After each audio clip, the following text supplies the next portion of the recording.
Don Kaufman here, doing the TheoTrade evening video, February 8th, 2021. Let us begin this evening with the fact that the Russell has gone absolutely ballistic in the last couple of trading sessions, pretty much smashing through, well, everything that we intended it to do and then some. But nevertheless, I've actually been buying premium. Again, I've actually been buying premium in the shorter duration inside of the Russell. To be really specific, I've actually been buying the shorter duration inside of the IWM, and to get even more specific, I've actually been buying gamma iron condors. And I don't mind saying this. Listen, this kind of explosive move to the upside in the Russell, and I'll come back over to the option chain in a moment, but this kind of explosive move to the Russell. What's explosive? Well, first of all, if you look at it on a year-to-date percentage, and this is something I was bringing up on the weekend video as well. Yeah, we're up now. That's right, people. 17.5%. 17.5%. And we're, well, pretty much into the second week of February here with, again, over a 17% return in this Russell product. It is, again, gone, as I said, absolutely ballistic. The other way to look at the move, at least for me, I like to look at these auto-expected moves. This is the way the option marketplace is kind of depicted risk to be. And the option marketplace, and again, this is one of the great ways to look at it, you know, smash through the expected move, through the expected move, through the expected move, through the expected move. And this is, I'm only circling weeks that ended outside the expected move, okay? And as you start to look at this, again, you know, when you know, you look at the statistics, what is the expected move? Well, the expected move is supposed to be 68.3% of the time, which is one standard deviation. Does this look like one standard deviation to you? That's outside the expected move. This is outside the expected move. So, yes, I'm just kind of, you know, picking a very select group here, if you will.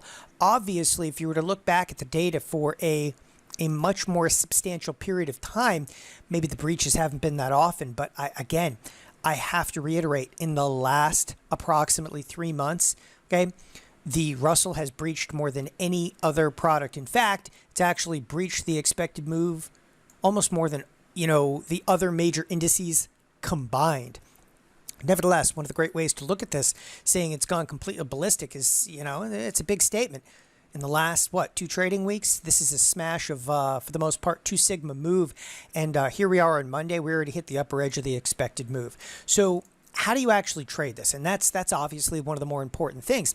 And I was talking about this in the weekend video, whereby I'm actually going out, and as I said, I'm buying iron condors. You say, what are you buying iron condors for? I mean, iron condors are thought of net neutral trade. They absolutely are. For the most part, what I'm doing right now, if you look at the iron condor might be here, the iron condor might be here. This is where the market is. I don't mind saying that with this absolutely vicious move to the upside in the IWM, okay, I'm not entirely certain that we're not just going to turn back down and collapse one of these days. And so I'm buying both sides of it. I could go out and just buy a call spread and be done with it, but now I'm buying both sides of it, and I think it's worthwhile. At the same time, and again, at the same time that I'm doing this, so again, we look at this distribution, and I'm buying, again, be buying a call here and then, you know, selling a call further out of the money. At the same time I'm doing that, I'm actually selling further out of the money premium, okay? And I'm allowing some of the P&L of the gamma iron to mitigate the exposure of the longer duration options that I'm selling. So I'm actually buying short term, and I'm buying some shorter term stuff to get that explosive gamma, which is exactly what we've seen in here. And all the meanwhile, I'm actually using that to help, of course, finance and mitigate some of the risk of some longer duration, again, sale of premium. And hey, let's not discount the fact that, you know, in the short term, premium is about 31%. You start to go a little further out in time, 33, 34%. So I'm selling a little bit more implied volatility out there in the duration. So the Russell, again, you know, I'd like to give you a great directional bias, but once we get into a situation like this, and of course people are going to start using the term gamma squeeze and so forth. You know, gamma squeeze, to me, implies that there's often an extraordinary move going on, okay? And often coincides with very, very heavy call activity, at least as of late. I don't see that in here. All right, and yes, we're looking in the IWM in this particular circumstance, and the volume in here is kind of normal. But here's the interesting irony: the number of puts that have traded inside of the IWM, it's almost triple the number of calls. It's almost triple. I mean, look, you had 630,000 versus 230,000. It's almost triple, and that's why I'm saying, like, you can call this a gamma squeeze. The gamma squeeze, maybe there's risk already on, but and it's pushing us a little bit higher in here. But again, hey, listen, I'm in it, and I'm in it as a premium buyer in the short duration, and it's working. And you know what? When things are working, you got to ride these things until they don't work anymore. And that's it. And it has been working for a considerable period of time. It's why I was actually even fired out some trades to our, of course, TheoTrade members today, specifically about buying gamma irons. With that, let's actually spin back around, look at the rest of the marketplace. So the S&Ps finish up 30, which is another 0.8%. But yeah, again, when you start looking at the S&Ps, in this case, I'll bring up the spiders, on a year-to-date percentage, it just pales in comparison to what the Russell is doing. So one of the things I want to point out, though, with today's trading session, it was absolutely like anemic volume. So I'm over here in the S&P futures again, and I just want to show you the S&P futures. They didn't even do 1 million contracts. I mean, here we are. We're after the markets, yada, yada, yada. 937,000 contracts, totally anemic. But does that really make a difference? I mean, does it make a difference? Hey, listen, we still traded higher. Okay, this has been an explosive move. Down the list of the usual suspects, the Nasdaq was actually the weaker of the products. It too, fairly anemic volume. But spinning around, again, outside of like low volume, volatility was kind of a standout. One of the things that I think a lot of traders need to kind of gather about today, volatility actually finished the day technically up. Now that's the VIX. The volatility futures came down very, very mildly. But what is not typically looked at, and what I think a lot of people are missing here, the volatility in the back month stuff actually finished the day a little bit higher. So all of a sudden we have a day we finished higher, but volatility finished higher. The VIX finished just mildly higher. The volatility finished mildly higher. But you look down, short-term volatility, which is 9-day volatility, that didn't finish mildly higher. I mean, it's up like 6-7%. Long duration volatility. The VVIX, generally speaking, flat. And this is, it's unusual. There's just no question about it. So you have, markets up, volatility up, bonds relatively flat on the day. Okay, we were talking about volume a moment ago. Yeah, well, here's one thing I think a lot of people also miss. Bond volume, monumental large. I mean, listen, for a day that the S&Ps were kind of lackluster, the bond volume was significant. In fact, the notes. So the notes are now trading quite a bit of contract size now beyond with the S&P futures.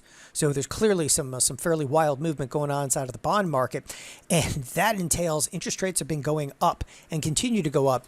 So with that, again, the bonds were kind of mixed bag of goods today. It didn't stop though. Okay, it didn't stop the financials. And the financials, again, having a stellar move. They haven't necessarily broken out above some of the recent highs, which is 31.62. But this is something where, again, you might want to look at this level, look for the possibility of a reversal in here. Again, no volume whatsoever. I did actually notice, though, that the financials, they too, and here, probably the easier way to depict this is to actually look at implied volatility. Their volatility, it didn't actually go down. In fact, if anything, there was a slight uptick inside of volatility in the financials as well. So some fairly curious trade inside of the broader marketplace. Not to mention the monsters of tech. Now, the monsters of tech, this is our conglomerate symbol, right? It's Microsoft, it's Apple, it's Facebook, it's Amazon, it's Google. The monsters themselves finished down, okay, roughly 0.3%. And the reason that I am, pointing this out, even though they're right by an all-time high, and the entire marketplace is sitting pretty much at all-time highs, the monsters of tech, okay, came down. Like, how could the Nasdaq be up 0.6% with, the big tech companies relatively flat across the board? I'm not going to put any, stock into the fact that it's down 0.3%. The answer is probably found in something like Tesla, okay? Tesla got a bid up today, 1%, but kind of well off some of the highs. It actually hit 877 and change, and it got a bid, all right, simply because, a little shout out here to none other than Bitcoin. What are they doing? They're going out there and buying Bitcoin up almost 20%. and continue to fly in after hours here.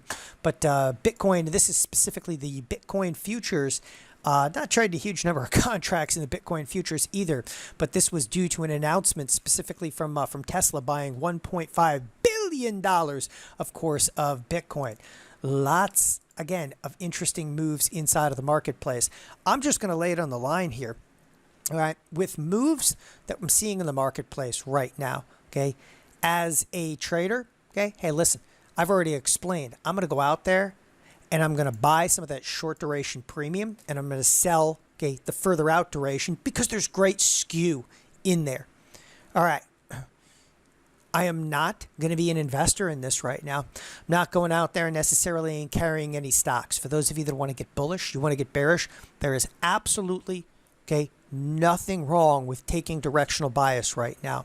The one thing I've been a trader and investor for a long time, and I've absolutely carried long and short stock positions.